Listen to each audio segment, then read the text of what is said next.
Hello everybody, welcome to the Quackcast. This is the Drunkduck Quackcast. This is Quackcast number 713. I'm Ozoneocean. With me is Banes, Tantz, and special guest, Gunwallace. Hello everyone. Oh, hello. Hello. Hello. Alright, awesome. And now we'll play the theme music.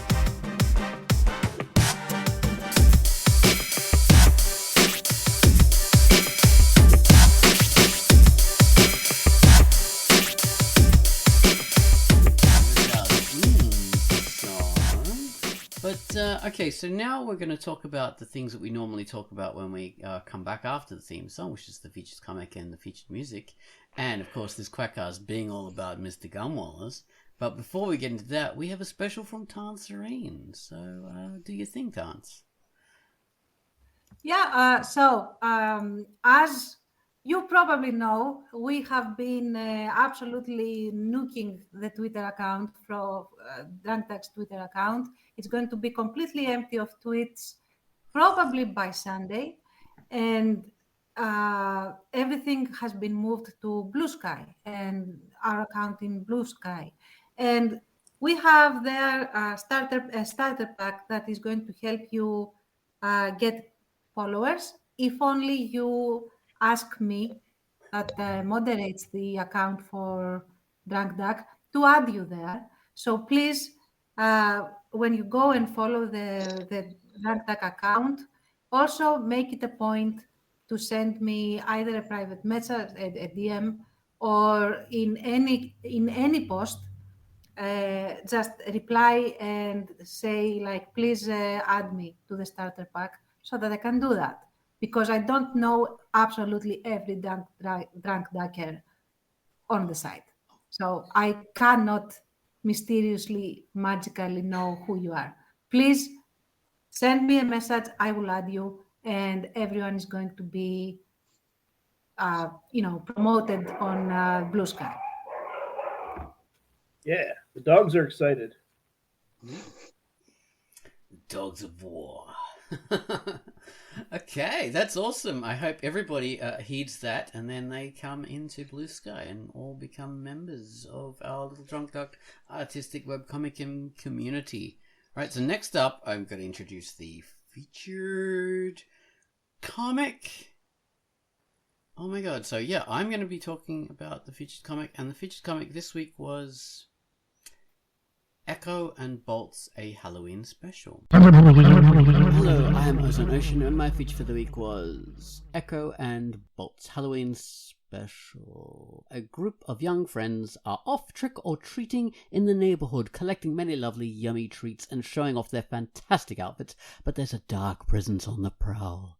They soon find themselves trapped within a scary haunted house, with no way out and many dangers, but not all is as it seems. This is a little late for Halloween, but I thought, why not? Since this is a great little Halloween one-off special, it's a spin-off short story from A Giant Bee and Friends. So if you want to know more about the characters and have a look at a comic by the same author, have a look at that. But in the meantime, enjoy this Halloween special. The art is all bold, simple shapes in flat, bright colour and entirely digital. The story is a light-hearted comedy. It's cute. A lot of vector art, sort of hard-edged shapes, and it's very flat and very, very cartoony stylized, but quite regular art and very pretty to look at, and yeah, quite pleasant. You really get into it. Yeah, it's a one-off special, so it was only going to be shown this once, and the comic is finished, so it's a complete little encapsulated work, so you'll be able to read it from beginning to end and not have to worry about it not updating anymore, because it's just finished. And then you can go back and enjoy the proper full comic, which was actually featured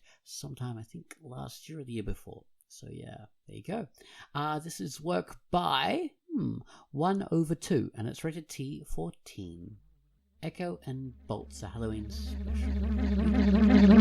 That was Echo and Bolt's A Halloween Special, and with me talking about it. I hope you liked that. I hope you go and read the comic and find out what the buzz is all about. Alright, so next up, it is the music that Gunwallace has given us, which was the theme to A Super Action Girl. Alright, so I described this theme as being, It starts off with a weird stuttering electronica synth sound that echoes and vibrates as it stammers its repeating yet evolving chorus of notes in a way evocative of fractal patterns or blooming flowers, finally ending with a phrase that seems to reference a similar sound from the start of Won't Get Fooled Again by The Who. So take it away, Gunwallace, with your theme to A Super Action Girl.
That was Gunwallace's theme for the week, which was A Super Action Girl. Okay, Gunwallace, you're with us today. This is the composer, the fantastic musician, the maestro himself is with us on this Quackcast. So, how would you describe Super Action Girl? Piece of music.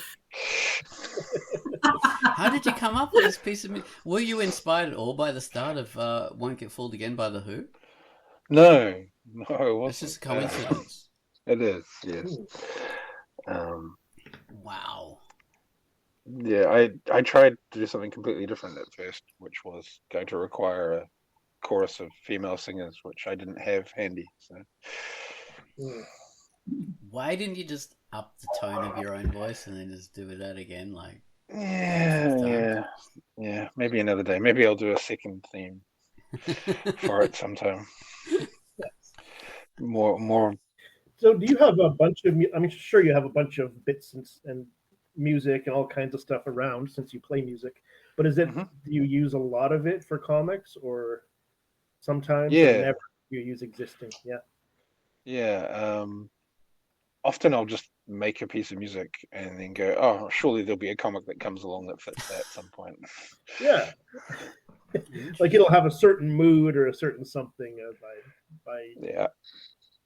I did a very jazzy one recently that was, very sort of relaxed and jazzy. I just haven't found a comic for it yet. Yeah. So the challenge is on to find a comic that matches a jazzy feel. Nice. I think you'll find one, especially if it's a nice slice of life or maybe a detective noir thing, something like that. That would probably fit the theme of a jazzy feel. I'd love a jazzy song because we haven't had one of those for a while. No, we haven't. My desktop is littered with unassigned bits of music. But, Okay, just waiting to be added to something. Now, with these unassigned bits of music, do you just apply a whole already created one to a comic, or is it that you have an unassigned bit of music and you think, okay, so maybe if I add this little piece here, it'll fit this comic better? A bit of both, really. Okay, so you do edit them and change them and improvise and all this kind of stuff. I try, yeah. Okay. So, what's the ratio between using loops and creating your own loops? Well, I like to play bass on things because I can play bass. So, and because that way I get Ozone to say bass a lot. You're an excellent bass player. Yeah. You tickle those fish so well. Yes, tickling the fish. That's how they refer to bass playing. Yeah. And I'll fish ticklers. Oh dear. There we go. We can have a band called Ozone and the Fish Tank.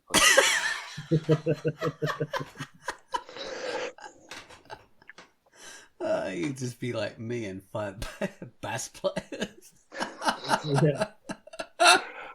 I was reminded of the live version of Spinal Tap's Big Bottom the other day, where he introduces the band and they're all playing bass.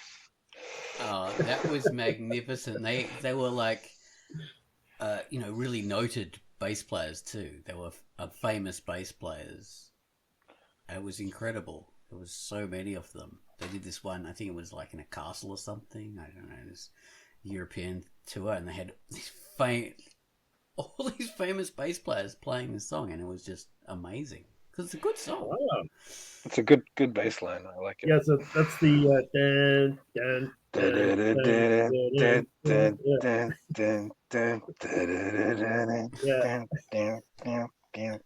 It's got a really sort of synth feel.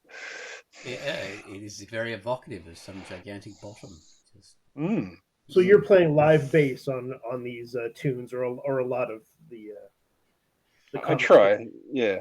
Sometimes I then delete the bass because I go, the one bit that didn't fit in that was the bass line. and I can make the bass sound like a guitar as well. So thanks to modern trickery. So yeah, nice. How do you do that? Is it through just the computer editing afterwards? No, you can tell the computer to basically shift everything up and make it higher. And okay, so you don't use a distortion box or something like that, something to attach to your amplifier to do it. No, although I do have one of those. No, this is just software. All right. And though you wouldn't play an electric guitar, you only would play bass? I play an electric ukulele sometimes because that is much easier to play chords on than a bass. Yeah. Now, does the electric guitar? Electric ukulele. Electric ukulele. I thought you said it was electric banjo. Why am I getting myself confused? No, my son has an electric ukulele, which is really cool. Oh, bloody hell! I was thinking you said electric banjo. I do have a banjo, but it's not electric. So. That would be weird. So an electric ukulele, this is just an amplified ukulele. It's not something with pickups in or any of that kind of stuff. Yeah, no, it's got pickups and it's all electronic. Yeah. Oh, wow. Well, that's so cool. So yeah, it literally would play like a electric guitar, just a bit higher tone, I imagine. Yeah, but you plug it in and tell it to pretend that it's like an actual guitar, and it sounds like a guitar. Oh, well, that's so groovy. I tried to learn the electric, but my fingers are fantastic for drawing. They're shit playing guitars. Yeah, I have bass fingers, man. I have these big. It's tough on the fingers. I've tried playing some bass too. Yeah, that's It's demonic. I had a guitar playing friend who commissioned me and another friend to do a cover for his CD years ago, and the bastard shook my hand, and he had a hand like steel girders. It was the most horrible experience of my life. This thing. Ugh. Yeah, you have to be very strong in your fingers to be able to play these bastards there. And I cannot do it. I'm trying to play bass. Trying to play bass every day. So. Oh, awesome, man! So is that your instrument for? Sorry, go ahead. No, because I got out of the habit of doing it for a while, and then a friend said, "Oh, do you want to come around and play bass?" Well, because him and a guitarist friend wanted to play guitar, and they needed a bass player, and so I went over, and after about 5 minutes of going, this hurts. So I'm not going to do that again. No, what I mean is I'm not going to stop playing. I'm going to keep it up so that I have the fingers. Yeah, have the fingers. So one of the things that interests me about bass playing is that when you look at like rock musicians and stuff like that, they usually get the bass player to do the same repeating notes over and over and over again. But the really good bass players seem to be able to play it like like the guitar player does, which is more kind of variation. So how do you prefer to play the bass? Oh, the simple ones are good. Yeah. Just the over and over and over. Yeah, this seems to be a trend in a lot of modern songs to just basically play the one note all the way through. Yeah. Exactly. Yeah, you think why? Then you just get the keyboardist to do that. I think they might have done. Who knows? Yeah. Just holding down that floor. Sometimes that's what you need, right? That's what works. Different styles. Yeah, I mean, I practice by playing along to songs on Rocksmith a lot, which is a now old piece of software that allows you to play along to various things. And I'm just trying to play the ones that my guitarist friends want to play so that I can keep up with them. Yeah. Do the thing. Well, it reminds me of that a fantastic one of my favorite movies, which was Scott Pilgrim versus the World, and in that he's a bass player, and he has this bass duel with the guy the actor who played Superman in one of the Superman movies, and Scott so proud of his bass line, but he can only do the one note, and his biggest thing is to change the note up slightly to do a higher note. That's all he can do. Whereas this other guy's going playing all over the place. I wish I could do either of those things personally. I wish I could do one note. Oh dear. But yeah, I'm in awe of that kind of level of musicianship. Well, Banes is a very good keyboard player. Yeah, and drummer apparently too. Ooh, excellent. Yeah, I was a drummer first. It's faded. It's all faded. All my skills and everything is faded from lack of use. I still have stuff of the equipment around to get it back. I love the bass though. Love the bass as an instrument. So you're a fish tickler. Interesting. No, I'm not as a player. I wish I could play. I don't really play, but I love it. I love what they do, and they hold everything together.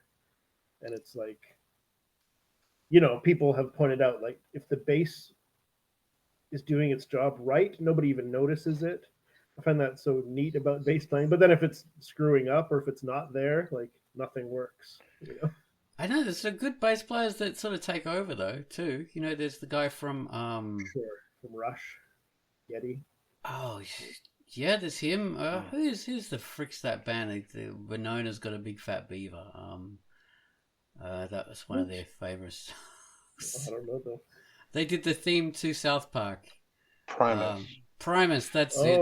That guy, he leads with bass. Les Claypool. Right. He's a great bass player. The guy from what was it? My Sharona, the Shram. Well, famous bass line, yeah. Yeah, I can play that one. Awesome! I love that. One of my guitarist friends really likes playing that song. So. Can he sing it? Does someone sing it? No. Yeah, that's a hard one. We can't sing. My Sharona. Oh my god, that's one of the best songs ever done. Well, it's a little dubious. The sexual politics of that song are not great. I just remember the chorus, nothing else. My Sharona. Oh dear. And speaking of musicianship, Tantz, you can play piano, can't you? I think. That's a good one. Well,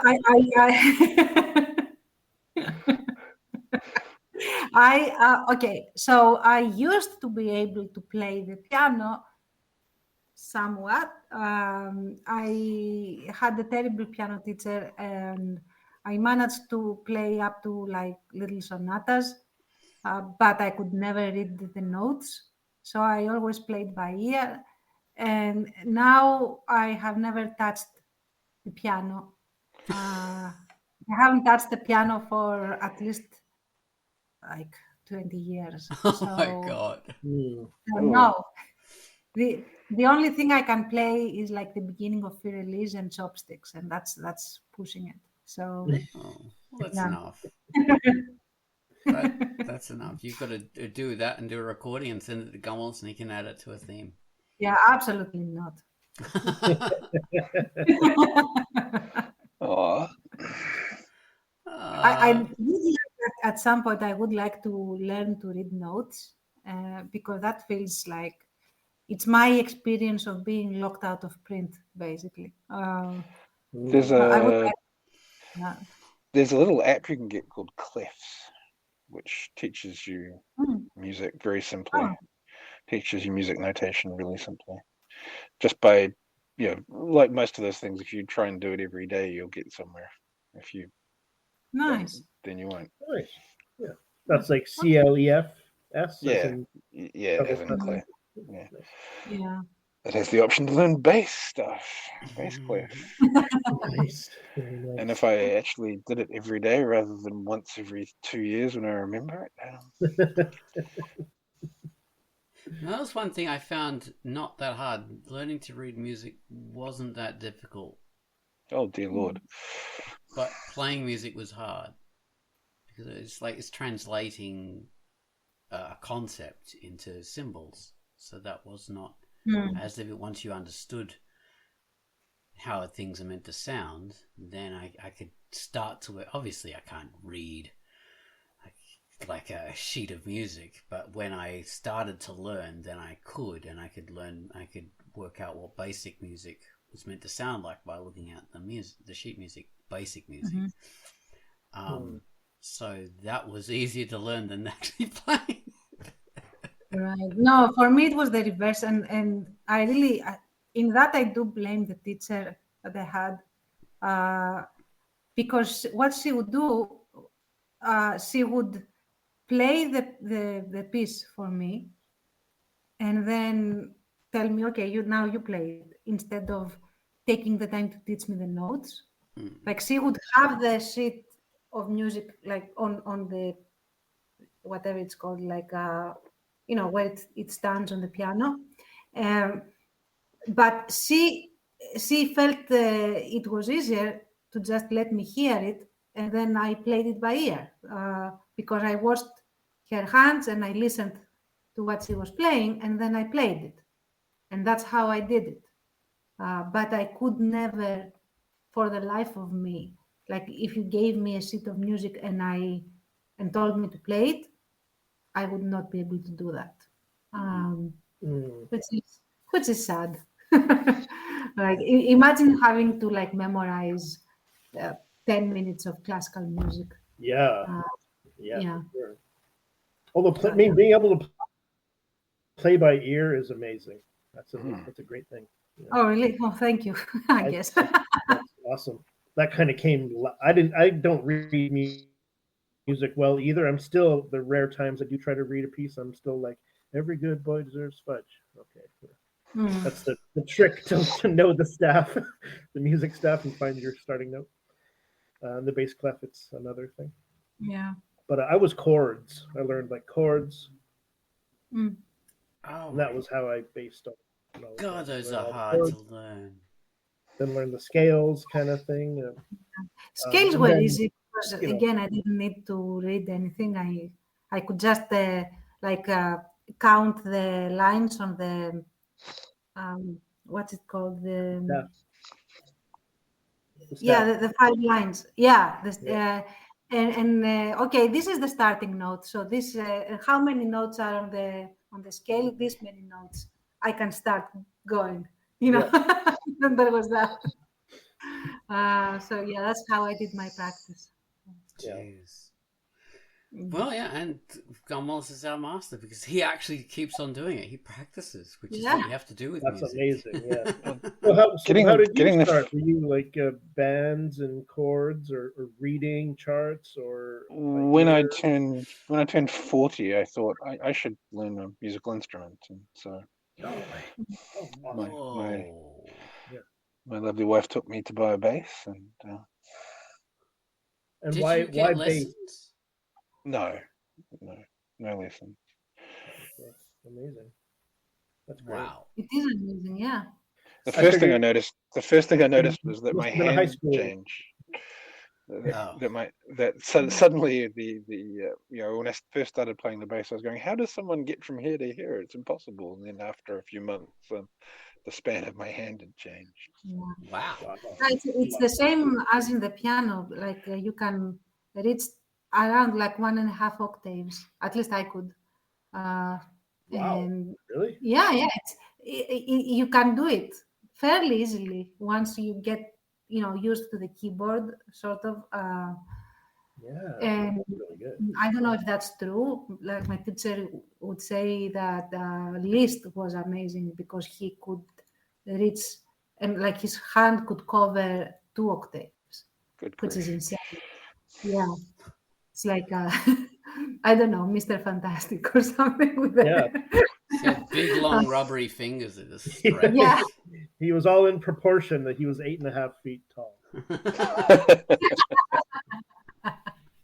I can reach like a tenth. I think it's a tenth at the most, but I can barely play. Like so, that's like an octave plus 3 notes. Mhm. Oh, dear. That's the absolute maximum. I Yeah, find I this don't know. term so confusing. Octave. Ideally, I would really like to just learn how to read so that then I have kept all of my piano books from the very first beginner ones to the ones I had that were supposedly for at least intermediate to advanced.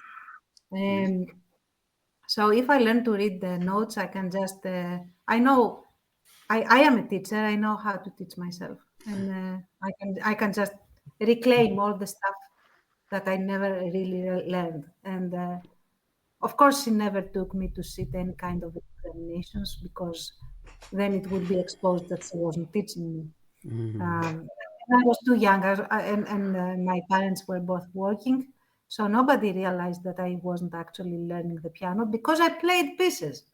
So Right. Oh, that's all the teacher needs. So, Gunwallace, you learned by yourself. Yeah, I suppose so. How? Oh my god, that takes so much I just- dedication. Well, no, because it was the bass. It was the bass. I played along to simple songs. I think the first song I learnt was "Green Onions" by Booker T and the MGs. Okay, I don't Nice. know that one.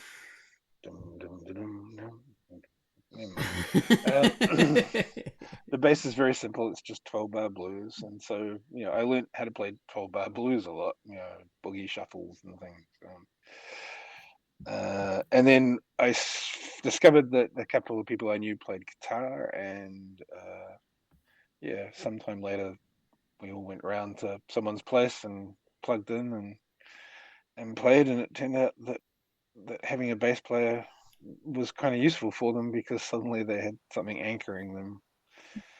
And Yeah. so we would do like 25-minute versions of Green Onions, which is like a 3-minute song at most.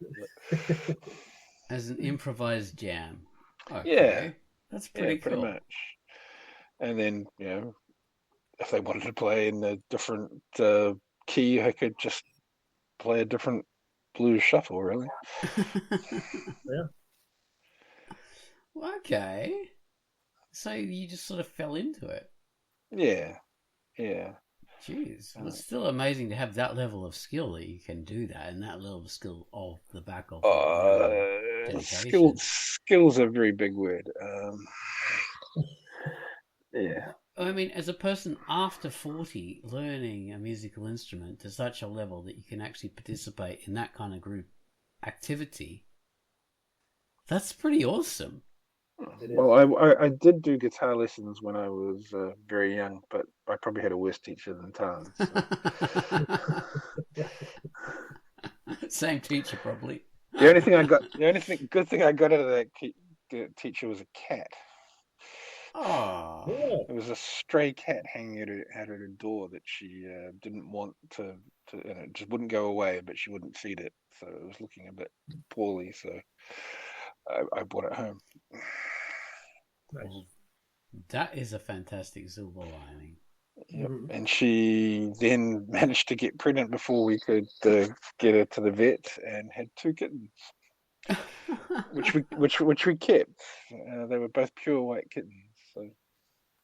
Oh my god! Nice. What color was the cat? She was also pure white. Yeah. Ah, okay, makes sense.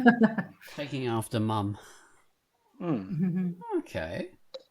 So that was your experience of guitar early on, the failed experience. Yeah. Which you, I suppose, gave up and never played again. Yeah. And yeah, years later, you're doing the bass now, and it's assisting you with your of course, your musical themes that you use to come up with 500 or so Quackcasts, over 5, maybe even 600 now. It's like No, I think it's 5 something. It's still 10 years.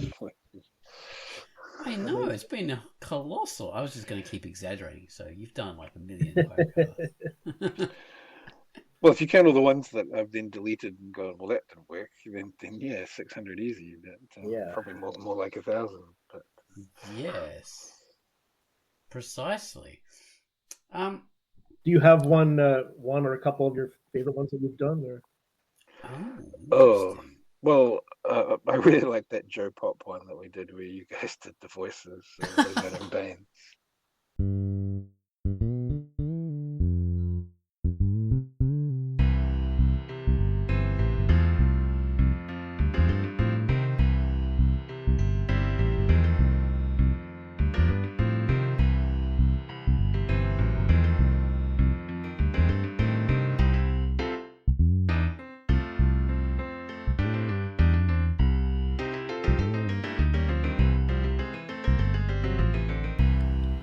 This is sounding good, Joe. Well, it's okay. I think we need drums. Let's get a drummer then. Session musicians cost too much. Use the drum machine. No, I prefer natural sounds. Okay then, I'll whack my bass against your piano. What are you doing? That's bad for the instruments. I don't know. It seems to tune my bass.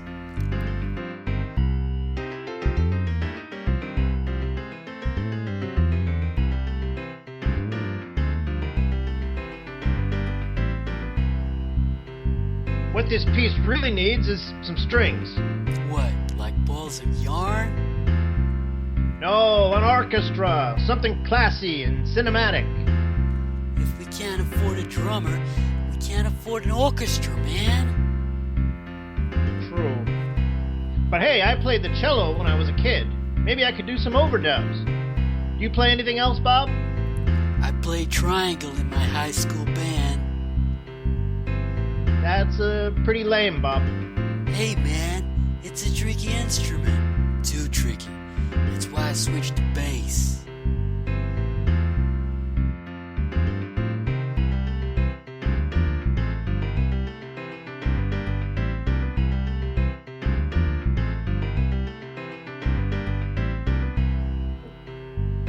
Bring it on home, Bob. What? Bring it on home, brother. What does that mean? Bob, how long have you been a musician, Bob? 12 years, man. It means we finished the song, Bob. Oh, right. Bob, you don't just stop playing like that, Bob.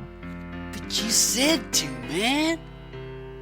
Bob, I said let's finish, Bob. Like a cool ending.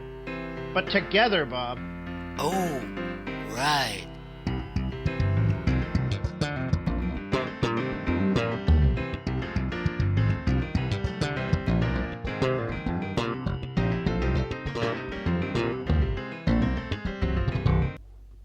Sometimes I remember why I like you, Bob. Thanks, man. Let's go get something to eat. Are you paying? No, are you? Nope. We could go to the supermarket and try free samples. Again? We really need to make some bread, Bob. I could eat some bread. I remember doing it. I don't remember what it sounds like though. I don't remember doing it either. Probably because I was terrible and my mind like deleted it. Also for Might have been preservation. before your time, Tantz, I think. Yeah. Oh, okay. Okay. That makes sense. This is a joke And pop. unfortunately, Yeah, that one worked out really well. I just like the way that it all came together, the music and the voices that you guys did. Hey man, I sort of remember that. Yeah, It's the one. and you just had you did so many multiple takes because you kept mispronouncing bass as bass. Yeah, man, get on the bass. Oh god. My bass isn't in tune, man. And we did the other one we did was that I think we've probably done like 3 or so, but one of the others was the detective guy who was getting a theme song done or something. Oh yeah, Bruno Harm or something. Yes, that was the one. Testing. 1, 2. Sibilance. Sibilance. Sibilance.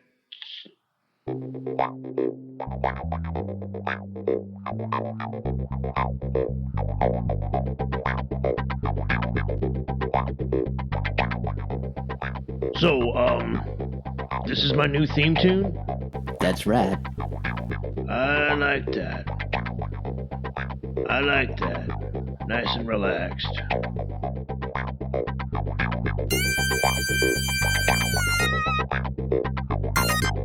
What is that?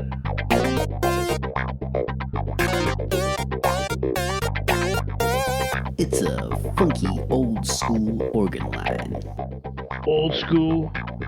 Don't tell me about old school. I'm so old school I used inkwells and slate boards. What are those? Exactly.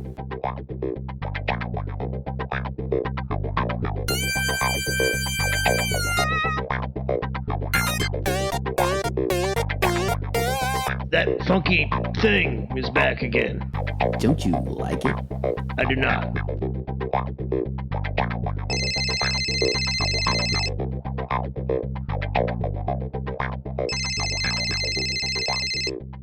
Hello. Yes, this is Bruno Harm. Hey, could you call me back later? They're recording my theme tune right now. What's that? A taste? A case? Another case, you say? But I have a case. A nice briefcase. Had it for years. I don't need another one. I swear, all I ever get on this thing is telemarketers.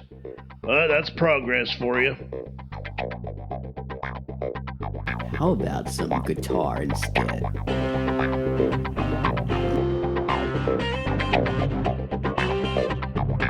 It's okay.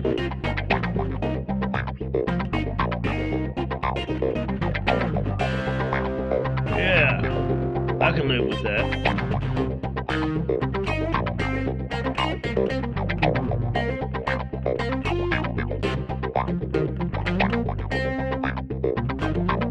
The theme to Bruno Harm.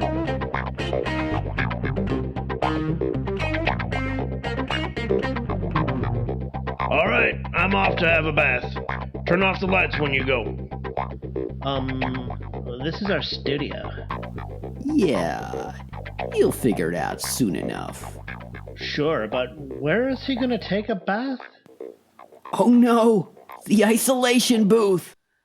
And he was like, he was taking a bath or using the studio as a toilet or something. Yeah, that was a good one.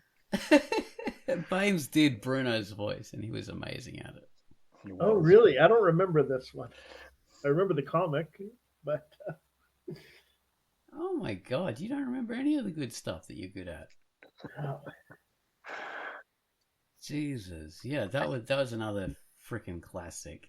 So your favorites are the comedy ones that you've done, Gunwallace? No, they're just the ones that stick in my head and I can remember the titles. Well, I remember Life and Death. You did one for Life and Death and you sang on it. Yo, listen up. Gonna drop some old school ukulele on y'all.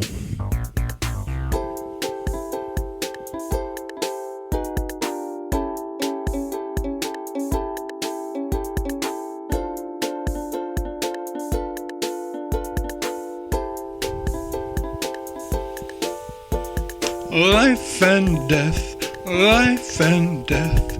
It's a little comic about life and death. One is death, the other is not. And sometimes they talk with God. Life and death, life and death. It's a little comic about life and death. One is death, the other is not. And sometimes they rap with God. Life and death, life and death. It's a little comic about life and death. One is death, the other is not. And sometimes they chat with God. Peace out. And you're asking me and Ozone to do it or something, and you did a temporary track, but you sounded so great. I did not. I just love listening to it. I thought it made me so happy to hear it, and I'm like, that stands out too. And you've done some for my comics, obviously. Those are my favorites. Oh yeah. My favorites were always the rocky ones for some reason. I love them. I liked the one I did for Clint. I thought that was a good theme. It was a strange comic that was about some guy in an apocalyptic landscape. And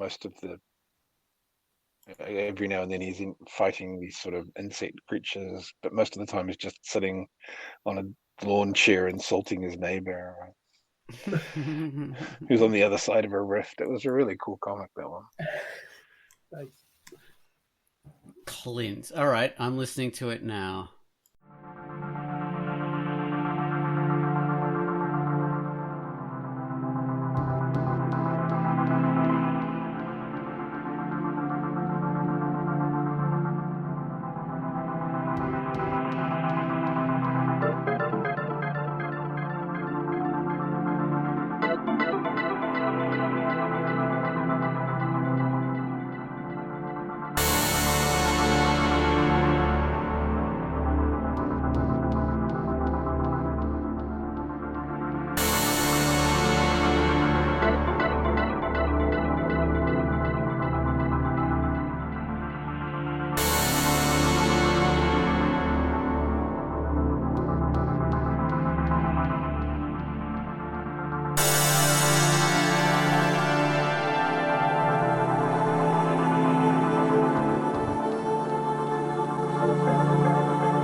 Nice.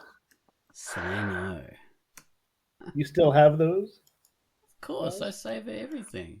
Great. He really does. Yeah.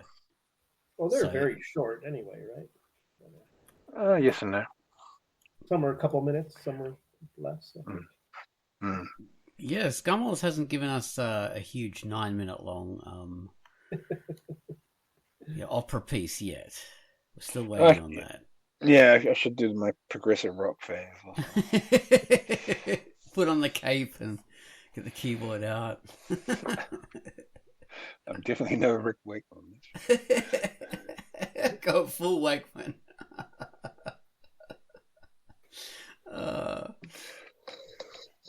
But yeah, the music has been impressive. Like, I've had many favorites over the years. The one we use as the theme song at the moment is another favorite of mine. I always forget the name of it. Something like Thunder Goddess. I'll remember it in a second.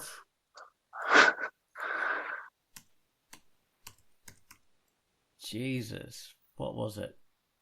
I thought I was going to pretend that I could remember it by just putting in the search engine and having it come up on my computer. Was it Thrud, Goddess of Thunder? Or... That's it! Thrud, Goddess of Thunder, which is perfect. There you go. That my was God. 17th of March, 2023. Oh, there you go. Over a year ago now, but yeah, that is a freaking awesome kind of intro thing. When I first heard it, I thought, this is the new intro theme. I'm stealing this. And it wasn't until a couple of Quackcasts later, like 2 or 3 Quackcasts later, until I actually put it on and changed our theme to that. And I was so happy. Because now we actually, we're not using free crap anymore. we're onto like something that is of the Quackcast. Right. And it just works. And we have that as our opening theme and our ending theme. Yeah, just looking back, your Pinky TA was 12th of May, 2014. There you go. Oh my God, over 10 years ago? That was the very first one. The very first just comic musical theme. Well, that kind of starts out like with bird noises and stuff like that, and then these electronic kind of bzz, bzz, bzz, and then the music goes boom, boom, boom. Yeah, it's really cool.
Good old Pinky TA theme, yeah, which is over 10 years ago. And you've done themes to all our comics.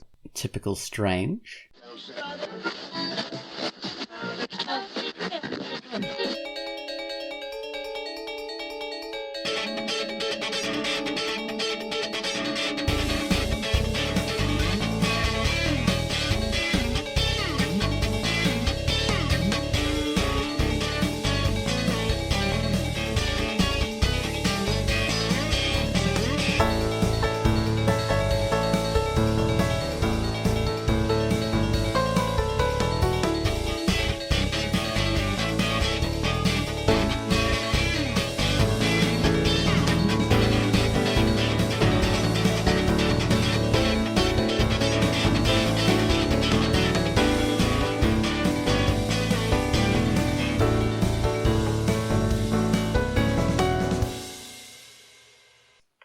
Have I though?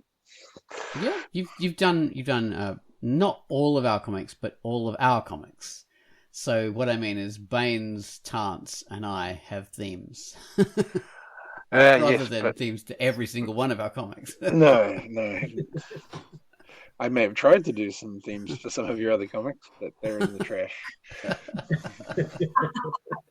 Well, I still have to say that I absolutely loved the one that you did for Without Moonlight.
And it was the official soundtrack, I don't know, to the trailer I had advertising Without Moonlight for the longest.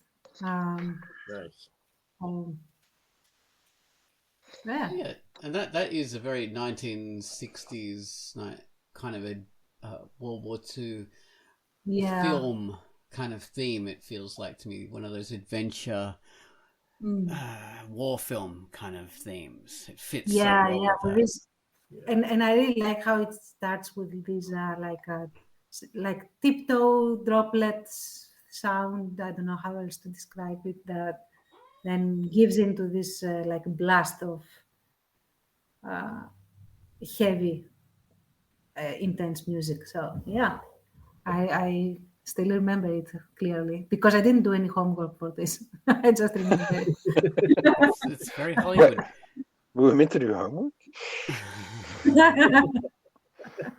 I always think that you should be doing music for films on TV. Like your skills totally fit that realm. No, small is good. Like I watched this thing ages ago. I love Farscape, which is this Australian-American sci-fi thing from the late 90s, early 2000s. Just loved it. Quality really back, good. Ben Browder. And well, on the DVDs, they have these specials, as you do with DVDs. And one of the specials is with the TV composer. And he goes through and he goes into his process and how he comes up with the themes. And it's exactly the way you do the stuff for the Drunkduck comic themes. So you've got the skills, man. Okay. That is how they do it. Everything you do is how they do it. Even the way you think is the way they think. So it fits. It really is. I have received some really cool feedback over the years from people that like their themes. So I'm really grateful for that. Yeah, and by the way, if anyone ever wants a copy of their theme, I'm always happy to email them an MP3. Oh, okay. Yeah. I always make sure when I remember, which is like 99.9% of the time, I communicate with people. I comment on their comic and I PQ them and I tell them, your comic has had a theme in this Quackcast. Go listen to it. Yeah. You've been featured. So I make sure to notify them and they often, read that and come and listen to it. And yeah, they say, oh my God, tell Gunwallace thank you. How do we get a copy? Yep. I see that comment. PQ me and I'll send you an MP3 to your email. You'll have it forever, and you can use it as a theme for your comic, and previews like Tantz has done, and ads for your comic. A few people have done that, like they do YouTube kind of previews of their comic and use it as a theme song. Yep. Can't remember the name of the comic. Damn. But there's one person that still has it on every page he posts. He has the theme tune. That's so cool. It's the ice hockey one, and I can't remember what it's called. Why can I not remember it? It's a really good comic. It's beautifully done. Well, there's quite a few of your themes that are on my regular playlist when I listen to my music. So they're always coming up on my headphones. So Okay. I'm always listening to Nice. Gunwallace themes. One of them is Cochlea and Eustacia, that's on there, and quite a few others. Oh. I did years and years ago put up the first 100 or so on a website, but the website now no longer exists because the company that hosted it went under, and I stopped updating it probably 9 years ago, so that's not good. Yeah, I remember going to that site at the time, maybe as soon as I knew about it, and listening to multiple tunes. It was great. It was nice to have them all. Yeah, I have tried to figure out how I can stick it all up on the web again, but with 500 of them, it's going to be a lot of work. Exactly. We thought about doing it a few times, but yeah, as you say, 500 means that's a huge challenge. It's so massive. Yeah. And you can't just have them in a blob of, like 100 all in one go, because they have to be distinct. You have to separate them out in some way, and because they're not only separate themes, but there's themes that represent comics. So you have to have that recognized, which means that's why it takes a lot of work, because times that by 500. Oh my god. But we do have them, though, listed in all the bloody Quackcasts that they're in. So there's that, at least. And all the Quackcasts with themes are available. The ones the Quackcasts that were deleted, I think that's the first 60 Quackcasts or so, they didn't have themes. So there you go. So they're all available on Quackcasts. You can search for them that way. That's one thing. And since I do write that enormous document with every single one of the themes in it, listing which Quackcasts are in, we could even use that as an index. So okay, we have that ability. I think that's like 60 pages long now. I'm not sure. It's pretty gigantic. The music document that I have. It just goes on and on and on and on.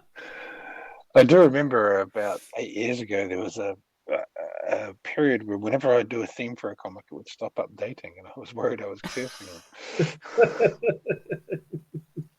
So it was you bastard.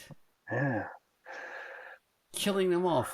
No, the features as well. We have this effect, unfortunately. Oh dear. The observation of the comic changes its outcome. Right. Exactly. Gunwallace is the quantum master.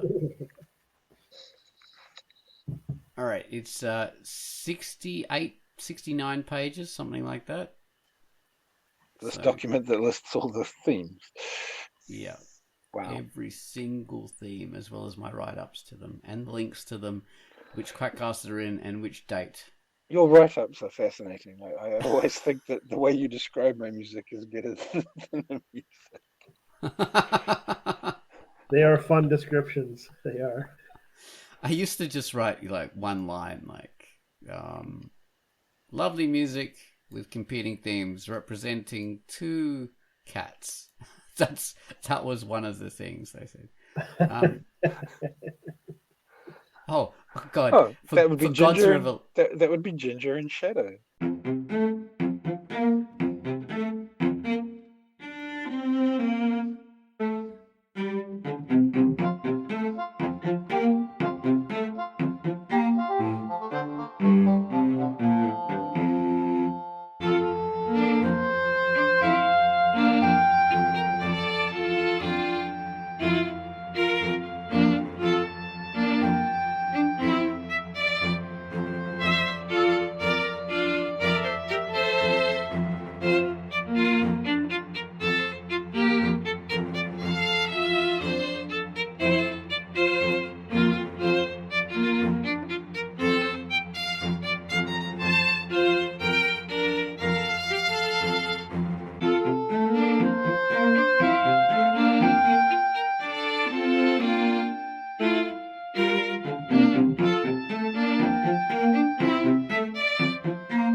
Yes, it's exactly. For God's revelation, my description was holy, holy.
They've expanded. Now it's like night descends on a sylvan, lonely glade.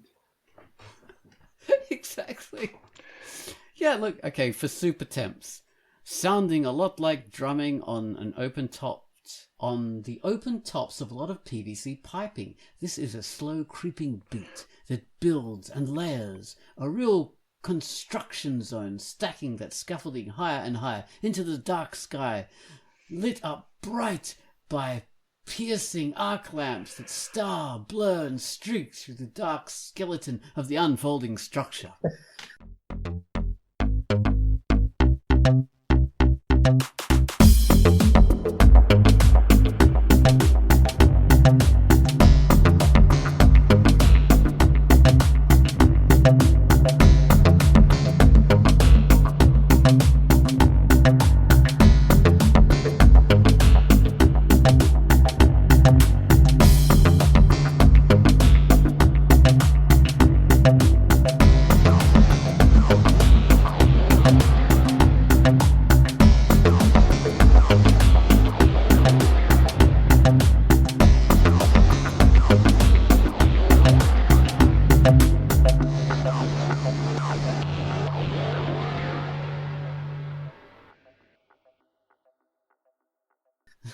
That's probably longer than the theme.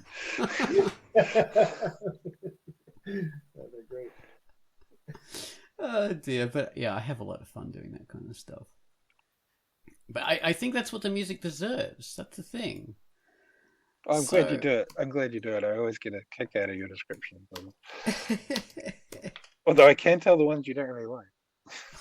Oh, really? Yeah, I just write, this is shit.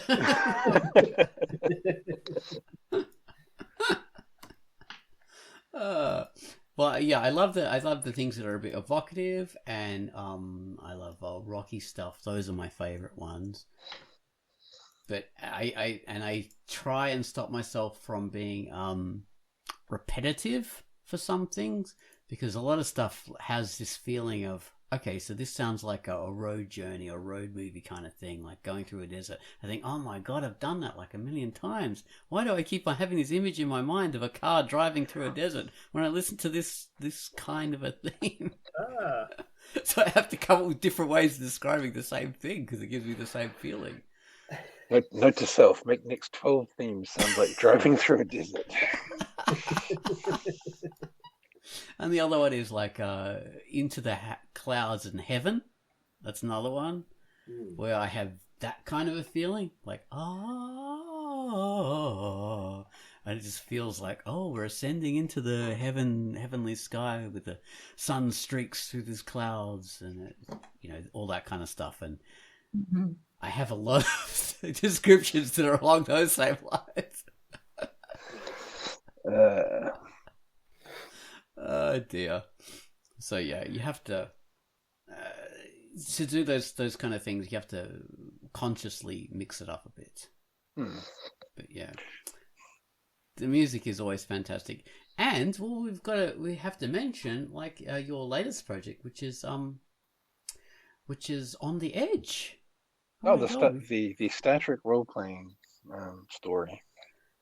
Because these three guys after the Quackcast call me after they're finished usually, and spend the next few hours role playing. We do all of Saturday night for me until the wee hours of the morning, and I'm playing a little Ferengi, a creepy little Ferengi guy with a cape, and the lowly Starfleet officer rank of lieutenant. it's a joyful game. You started as an ensign, so yeah, I've ranked up. And we have Banes playing a retired admiral. Tantz as chief medical officer, a cat creature, a Cation. Not shocking at all, I think, in all of these parameters. Gunwallace being the role-playing games master for the whole thing. Dungeon master. I don't know what's a proper... Games master, because it's not really... There's not that many dungeons. No,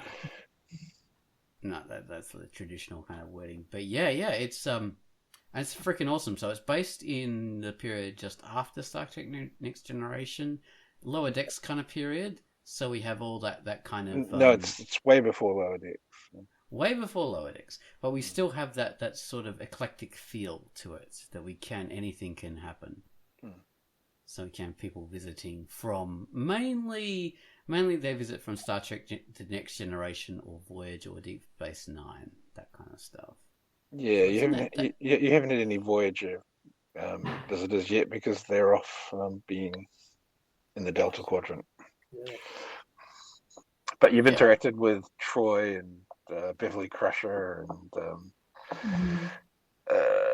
there were mentions of Riker and Picard. Bashir. Oh yes, Bashir recently. Yes, we need Cole Meany's character to visit now. What was his name in the show? Chief O'Brien. Chief O'Brien. Chief O'Brien. Yeah. Nice. There we go. It's the amazing Chief O'Brien, who was just started out in Star Trek Next Generation and then ended up in Deep Space Nine. Yes, I love him. Yeah, so that's our thing. So we get together and we do this role-playing game, all of us together, and we love it. And Gunwallace is doing this.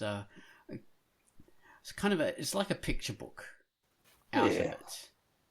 Not quite a comic, because it's mainly like prose and it's just illustrated every now and again with pictures by Banes, Tantz, and Genejoke. Genejoke, yes. Thank you, Genejoke.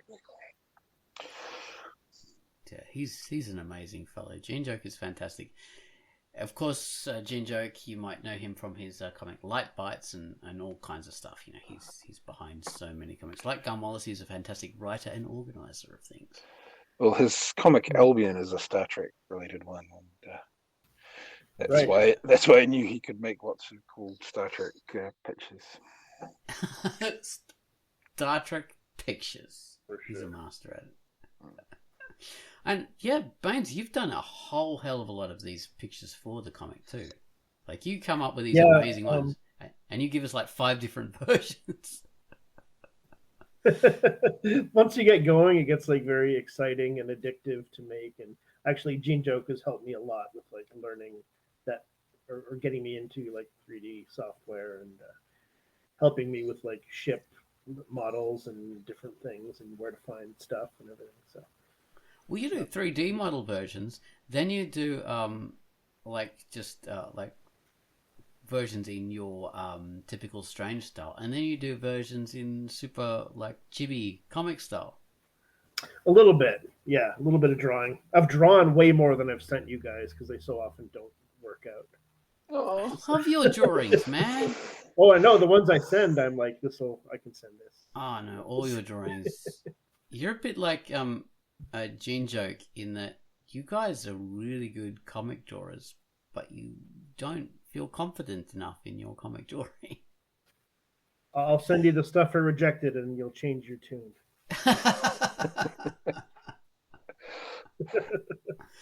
But yeah, your characterizations are very clever. That's why we chose you to do the characterizations for Flock of Dreams, not Flock of Dreams. Oh, bless you.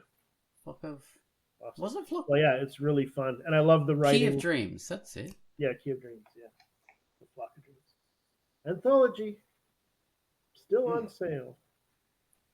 Yeah. But yeah. Yeah. All inspired by Gunwallace doing these fantastic things. Because originally we did this Dungeons and Dragons thing years ago with Pitface along as well as Emma Claire, who also does news posts. She did the one on Friday. So yeah, that was a great big thing. All of us participating in that together, but that kind of just went by the wayside.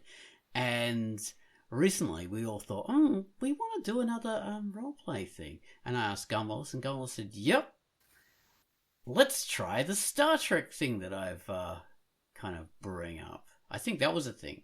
Yeah. I recently bought it. And honestly, I was privately a little skeptical because I was really not into Star Trek. No, you'd never even watched it, did you? No. And you made up a Caitian doctor with an attitude problem because you'd never seen Lower Decks.